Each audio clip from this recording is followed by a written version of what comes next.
But how can I hate Trump right now? How do you do it? Just look at what he's done at the airport. White women were turning their scarves into hijabs.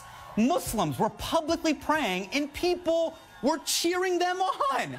Do you understand? Muslims publicly praying at the airport. As a Muslim American comedian. एक मुसलमान अमेरिकी comedian के तौर पर मौजूदा सियासी माहौल में आप खुद को कहाँ देखते हैं?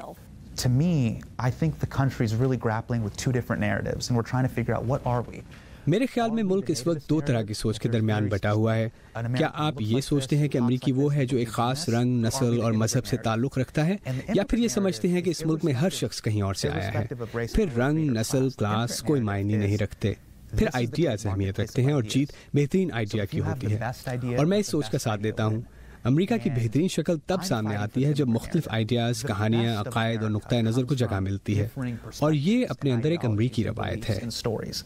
That is a unique American thing, and like that's what I'm fighting for. Here's the beautiful irony. For years, Donald Trump has been terrified about the spread of Islam in America. Well, congratulations, Mr. President. Mission accomplished. President Trump feels that the media is being really unfair to him, and सदर Trump को लगता है कि media उनके साथ इंसाफ नहीं कर रहा। हर रात कॉमेडी शोज में उन पर मजाक किए जाते हैं। आपके प्रोग्राम द डेली शो में भी। सदर ट्रंप का दौर आपको और आपके काम को कैसे मुतासिर कर रहा है?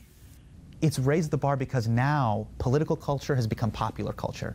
हमें अपना काम और भी बेहतर बनाना पड़ रहा है, क्योंकि सियासत अब पॉपुलर कल्चर का हिस्सा बन गई है। हर कोई इस मौजू पर बात कर रहा है, तो अगर आप कुछ मुनफरिद कहना चाहते हैं तो आपको बहुत कुछ पढ़ना पड़ता है, तैयारी करनी होती है और कोई ऐसा एंगल ढूंढ निकालना होता है जो किसी और ने नहीं देखा।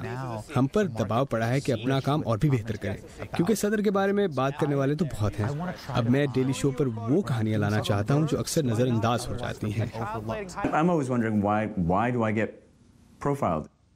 I think it's the whole. at the White House Correspondents' Dinner, they आपको कहा गया था कि व्हाइट हाउस कॉरेस्पॉन्डेंट्स डिनर पर सदर ट्रंप का मजाक ना उड़ाइएगा। ये बात आपको कैसी लगी? जाहिर है मैंने उनकी बात नहीं मानी। Every time Donald Trump goes golfing, the headline should read, Trump golfing, apocalypse delayed. लेकिन मेरे लिए अमरीकी आइन में दिए गए आज़ादी इज़हार राय के हक को ख़राज तहसीन पेश करना इस रात का थीम था, तो मेरे लिए खुद को सेंसर करना तो इससे बिल्कुल उलट होता। आप कॉमेडी के जरिए लोगों को बताते हैं कि मुसलमान कौन हैं, भारतीय अमरीकी कैसे होते हैं। क्या अपना आप समझाते आप थक नहीं जाते? Does it ever get tiring? Comedy uses emotions like love, anger, fear, distrust. Comedy जज्बात इस्तेमाल करती है, जैसे मोहब्बत, गुस्सा, डर, शक। सब लोग ये जज्बात महसूस करते हैं। मैं अपने बारे में जितनी मखसूस बात करता हूँ, आम लोग उसे उतना ही ज़्यादा समझ पाते हैं। मुझे इस सवाल का सामना करना पड़ता है कि माशरे में मेरी क्या जगह है। क्या मैं अमरीकी हूँ? लेकिन मैं इसे अपनी जहनीत को मुतासिर नहीं करने देता। मैं डट कर कह सकता हूँ कि मैं भी सबके बराबर हूँ। मुझे इस माशरे का हिस्सा बनने का उतना ही हक है जितना किसी और को। मेरे आर्ट में भी आप यही देखेंगे। पसंद आया तो अच्छा है, नहीं तो कोई बात नहीं, मगर मैं वही बनकर दिखाऊंगा जो मैं हूँ।